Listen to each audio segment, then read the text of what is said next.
Hey guys, it's Bonds, and reaction channels, am I right?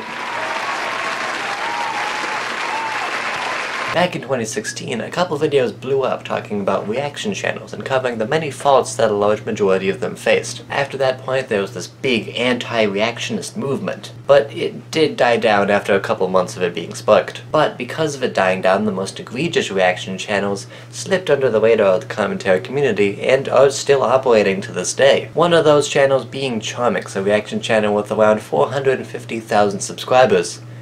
Technically. As you might expect, he's another creator that records himself laughing at memes and tries to pawn it off as engaging content. But everyone's heard those complaints, so instead of whining that he's a reaction channel, I'm going to whine about specific things that Charmx is and has done. He's probably already blocked me at this point, so without further ado, let's get into it.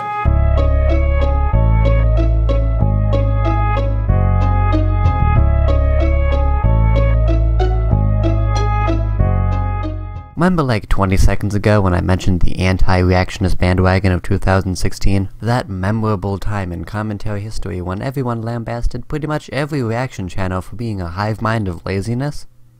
Good times. With tearing apart these creators being a main focus of the community for a large majority of that year, you would expect the people they talked about to, I don't know, not continue to do what they were criticized for? All of them, including Charmx, still profit off other people's hard work and provide the minimum amount of effort required to say it's not stealing. You know what I'm talking about. They find something funny, laugh at it for a bit, pause the video to say, that was really funny, and then go back to a blank stare. Just replace funny with any other adjective, repeat ad nauseum, and you got yourself a 12-minute reaction video. In my opinion, it's gotten worse since the reaction hate ended. Since commentators don't want to bring them up anymore because reaction channels don't get views anymore, they can continue to do these things and do them worse with nobody calling them out. The conversation shouldn't stop because the bandwagon is relevant. Just because others have criticized them doesn't mean you can't. I kinda got off track there, didn't I? Not really relating to that, but seriously, Charmx? Reacting to Family Guy clips?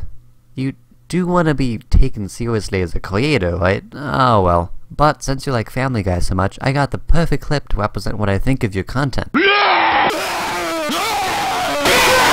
The second, and probably most important complaint, is the fact that he has two side channels with 140k and 70k subscribers respectively. That being said, you're probably saying out loud to me through the computer screen, causing your parents to be worried about your well-being, but Bonds, having more than one YouTube channel isn't a bad thing. Why are you complaining about it? And to be honest, I can agree with that sentiment. Having side channels isn't inherently a bad thing. You can upload extra content relating to your main channel that viewers might find interesting, or you can create an entirely different style of content that your audience wouldn't expect to see on your main channel. The main aspect that makes good side channels is that they differ from what the audience usually sees on the main channel. But, as you've probably guessed by now, Charmx doesn't do that. His main channel, Charmx, is used for his normal content, reacting to memes. His second channel, creatively titled Charmx 2, is used to give him a little more wiggle room to make what he's really passionate about, reacting to memes. But all joking aside, his third channel, Charmx 3, is actually different from the others.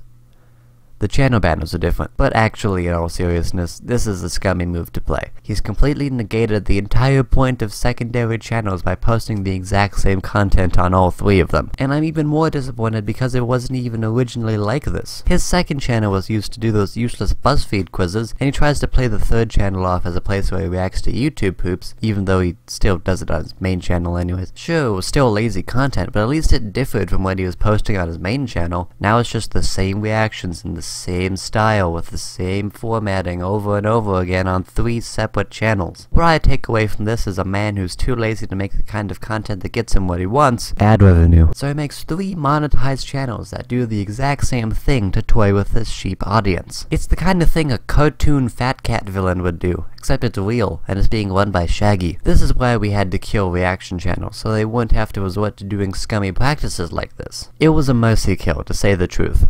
In conclusion, don't give this man your view. He is a lazy creator that goes the extra mile to milk every dollar he can out of his fanbase by posting 5 to 6 low-effort videos a day and sitting back to count his $4,000 to $73,000 of ad revenue. The mere fact that nobody's talking about this is just disappointing, because this sad, disheveled, most likely millionaire definitely deserves to be talked about. That's it for this little expose. I'll see you all in the next video, and goodbye.